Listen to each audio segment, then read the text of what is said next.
Hey everybody, this is Jackie from Jack Gets Lost Down a Book Hole. I'm continuing my series of videos on my favorite male characters with a character from a classic, which is, unfortunately I don't have the book with me because I loaned it to my cousin because I think she is a fan of Pride and Prejudice, so I figured she might like this one. I don't know if she's got around to reading it, and I might buy another copy of the book and just let her keep that one. But I do have this, and the guy I'm talking about is Rochester from Jane Eyre. This is probably my second favorite screen version. The first one being the 2005 miniseries starring Toby Stephens and I can't remember the actress's name. But I've also seen the 1985 with Timothy Dalton, and I saw a little bit of the 1996 version, but I did not like that one because I agree with it was too light, and it was too, it wasn't dark and gothic enough for me, and I did not like, William Hurt's version. He just seemed, he seemed brooding, but he seemed too lighthearted and too friendly. And Rochester's supposed to be brooding and dark. And, so I haven't seen the black and white version, and I can't. It's hard for me to get into black and white movies. Well, no, that's not entirely true. I've seen a few black and white movies. It's more hard for me to get into the silent movies because I still have not watched I have a collection of Chaplin's movies, and I still have not watched them. I watched a little bit because I went through this phase of where I was all into Charlie Chaplin. But anyway, so we're gonna talk about Rochester and why I like him, and some of the bad things, the things I don't like about his character. Of course, this does not mean he's a bad character. It just means that there are some things I personally don't like about his character. Okay, so the positives about Rochester is he is romantic. He is very sweet and he's very, passionate, and he is just, the way he talks to Jane, especially when he professes his love to her, is so beautiful. That is one of my favorite scenes. And just how he refers to her as a string attached to him, that attached to his ribs, which, okay, attached to the ribs is a little weird, but that he would feel like he's like, I would feel you would forget me, and all this, and how he wants to spoil her with all these gifts and stuff, and it's just, granted, I think he went a little overboard, but I think that's how it was back then. He just wants to ravish her with things, and he treats her like a goddess, even though she's of a different class, she's considered plain, he doesn't care. And of course that goes back to his experience with that other woman, I can't remember her name, so it was Celine or something, or I can't remember. So I think from that experience, he is not going to solve, just because someone is beautiful does not mean that she's worth anything, that she would be a good woman for him. And then he's passionate. He's like I said, he's also very passionate. When he, after, she finds out his little secret and everything, he tries to get her to stay. Just these things that he says to her, and of course, he also says he could physically hurt her because he's capable of it. He's strong enough, but still, just his declarations to her, how he loves her so much and he's desperate for her to stay, and just that whole scene. I actually have mixed feelings about that scene. But I still think it's very passionate and very romantic scene. Both when he tells her he loves her, and that one when everything's revealed and he's trying to get her to stay. He also has a very good heart. He was willing to, after that woman, his ex-lover, he found that she had a child and everything, and she told him that the child was his, Adele is her name, even though he had a feeling that she probably wasn't. he still was willing to take her on as his ward. He's willing to take care of her and provide for her, give her a secure home, and make sure she didn't end up like her mother and act like a slut. And, you know, have a good education and have a good upbringing. You know, granted, he wasn't around all the time to take care of her. He was always traveling. He was he's very emotionally distant with her, which is one of the negatives. But he was willing to take her in, even if she wasn't his child. He was still willing to protect her and take care of her. And that's the whole reason Jane got involved in the first place, was that she could teach Adele and be her teacher and her governess. So he's willing to provide for the little girl and give her security, even if she wasn't his child. Even if he wasn't responsible for this little girl, and she was probably the child of that other guy that Rochester catches his ex with. Okay, and then he's very intelligent, he's well read, and that is always a plus for the guys I'm attracted to, or the male characters that I really get into, because I like intelligent male characters. Even, I'm not into I don't diss them or anything, or I'm not going to dismiss them, but I don't like the characters that are just more like athletics and, more bronze than brains, unless they are portrayed as a bad character, like Gaston, for instance. I'm not going to dismiss them, unless they're like Gaston types. But I like that he's intelligent and well read, and that you could have a very good conversation with him. Although compared to,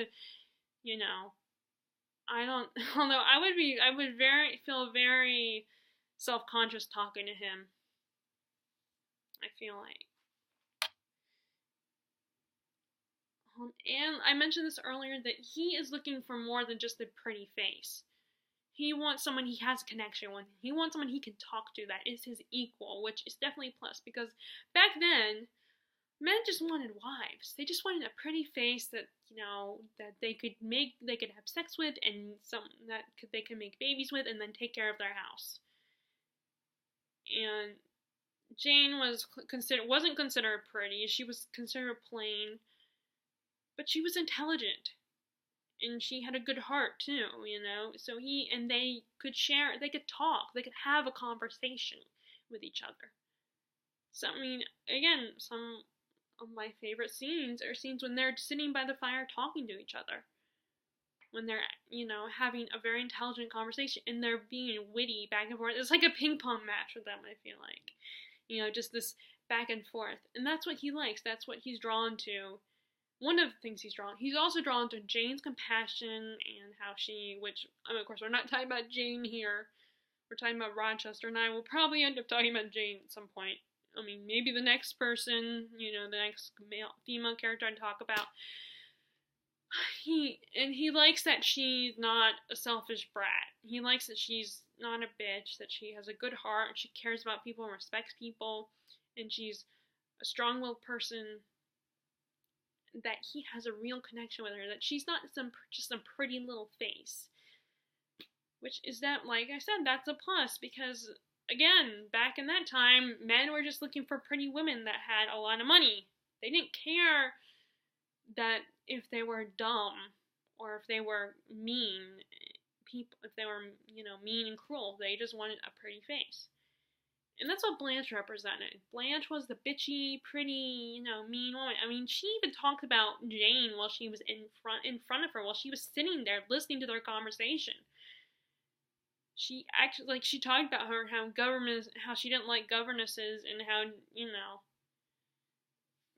and she, in the movies, I don't remember if she actually says this line in the book, but in this particular movie, when Jane goes up, approaches them to ask Rochester if she can take a leave of absence, she's like, what does that hulking creature want with you now? She has no respect, and Rochester does not like that. Which actually brings me to one of the negatives, though, about him, is that he was willing to stay with Blanche and pretend that he was going to marry her, even though she was a bitch. just because to make Jane jealous, which I get his intentions. He was trying, since Jane was only 18 years old, she hadn't had a lot of life experience. I mean, like, she lived with her aunt and cousins, and she went to school, an all-girls school.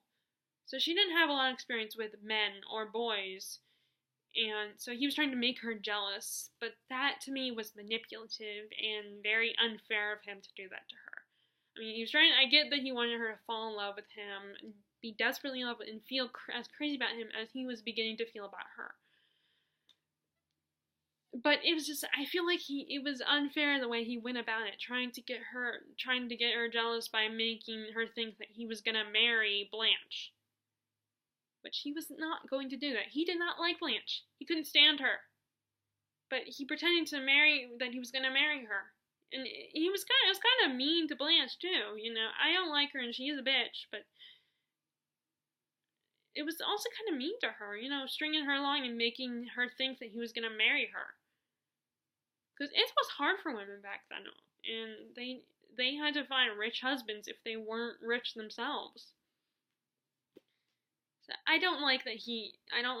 And obviously, I also don't like that he lied. He lied to Jane because he didn't, which I get that too. He wanted to, because he couldn't get out of this marriage to the other, spoiler alert, to the other woman, the crazy woman that he has in his attic, his crazy wife. He couldn't get out of that back then as easily, you know, even though he's a man and men can get away with a lot of stuff back then. He couldn't get out of this marriage. So it's kind of understandable why he didn't tell anyone that he had a crazy wife in the attic, and it was unfair what happened to him. Like, I feel so bad for him that he got forced into this situation where he had to marry this woman. He didn't even realize that she was crazy. Of course, some would say that, you know, he was just probably trying to find a wife and he didn't care to know. This is why I don't want to read that novel that's about, Bertha Antoinette Mason, because then it's gonna make me it's probably gonna make me hate Rochester, and I don't want to do that, because I already have issues with him, but I still like him. I still like him as a male character, and he's still on my list of favorite male characters in historical fiction. So I don't want to read that one. And I shouldn't have to feel guilty for not wanting to read that book. Just because I love Jane Eyre doesn't mean I have to want to read the other book. I have to read the one about Bertha Mason. I mean, I'm sure it's a perfectly good book and beautifully written and all that. And it's nice that Bertha Mason gets a story, her own story. We learn more about her character and who she is. But I'm not one of those people who's going to be all like, oh, it's going to ruin, you know, like, oh, I don't want to read it because, you know, that's the original Jane Eyre is a classic and it will just taint it and blah, blah, blah, or some reason, the same reason why people won't watch reboots or sequels that were made years later. But I mean, although I guess you could say my reasons for not wanting to read it, because I don't want my feelings about Rochester being even more tainted, could be kind of the same thing. But anyway, like I said, he's willing to manipulate to get what he wants. He's also kind of selfish. Like I said, he manipulates both Jane and Blanche, and keeps his wife locked in his crazy wife locked in the attic, so he can get what he wants. It's all about what he wants. You know, I mean, yes, he's a great guy, but he has flaws. He is very selfish. He's all about him and wanting what he wants, and he even admitted to Jane he will do whatever he has to get what he wants. He's very focused on only himself. He doesn't consider the consequences of the things he does to get what he wants, which it does backfire on his ass. And, you know, when Jane finds out about his crazy wife in the attic, and she walks away, which you can admire her for doing that, for willingly walk away from this guy. And, you know, she's in love with this handsome he's wonderful. Handsome, great, rich, wonderful guy, and because she found out his dirty little secret, she was willing to stand up for herself and walk away and be like, no, I'm not going to stick around. I'm not going to stay with you and just to be your mistress, because that's essentially what he's still married, legally married to Bertha, and he was all like wanting her to stay, and he was willing to let her be his mistress because he was so in love with her, and that's the only way it could work, if she would be considered his mistress. Because if people found out he had a wife, then, and to me that's very selfish. That he was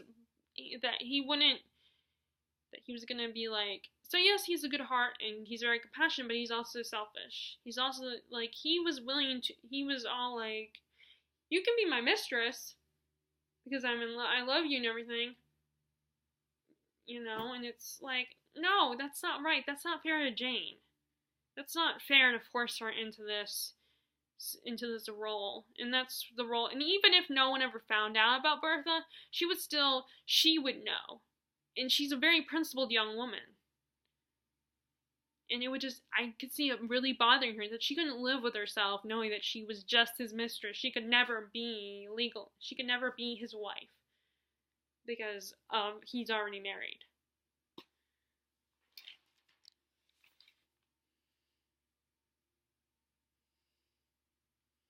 Like I said, he'll lie to get what he wants. Like, he didn't, reveal that he had a crazy wife in the attic. And he was already married. And this is a personal preference, but he's very emotionally intense. Of course, I guess that's not really fair, because I am a modern 21st century woman, and this book was written a long time ago. And men, I think, were very romantic and passionate, especially because you die at really young ages. You didn't live that long because of like bad hygiene and diseases and all that kind of stuff. So, and there was a bunch of wars going on. But he was almost a little too clingy for my taste. My personal preference. That's my problem with historical men. Sometimes they can be a little too clingy and intense emotionally. Now, I like some of them aren't as bad that I like. Like, that's why I've since moved on to John Thornton from North and South by Elizabeth Glaskell. He's a little less clingy and a little less intense and needy. Okay, so those are the reasons I like, the things about Rochester I like, and the things I don't like about Rochester. He's still a great character and beautifully created. And I definitely would say read the book if you haven't. It's really good. Unfortunately, I'm sorry, but I did spoil the book for you a little bit. But it's still a great read, and I think it's still worth checking out.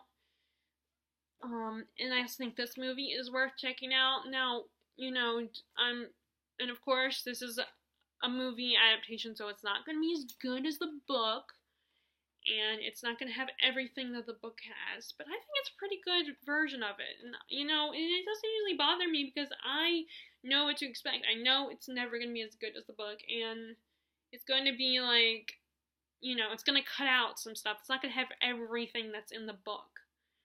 And, you can watch, and there's, the 2005 miniseries is really good too, and that one does a little bit better with including things. And the same with, the 1985 TV movie starring Tim Dalton. That's a little bit older, an older version, but I think it also does a really good job including everything.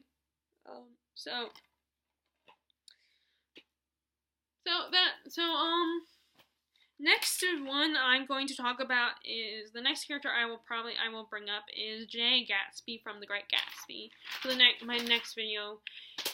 If you guys are liking these videos, then check that one out. I don't know when it will be posted. I'm not good with as I'm sure you figured out, I'm not really good with scheduling these things. I don't stick to schedules, and with this job, with my new job and everything, I don't have a set schedule. I do. I could probably do this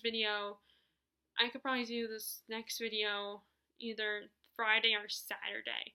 I think I might do that. I think I might force myself to remember to schedule and do these, or what I might do is, I don't know what I'll do. but it's just my schedule is not the same every time, and I come home after being on my feet all day, and I'm sure you all understand, you're tired and you just don't want to do anything. You just want to sit there and stare at your computer or cozy or get on one of your cozy chairs and read a book or something, or just eat your dinner. So I don't know. I don't know when I'll post it. Who knows? I might even film it after I do this. Actually, I am thinking about that. But, anyway, I'm gonna shut up and stop rambling. And I will see you guys later. Bye.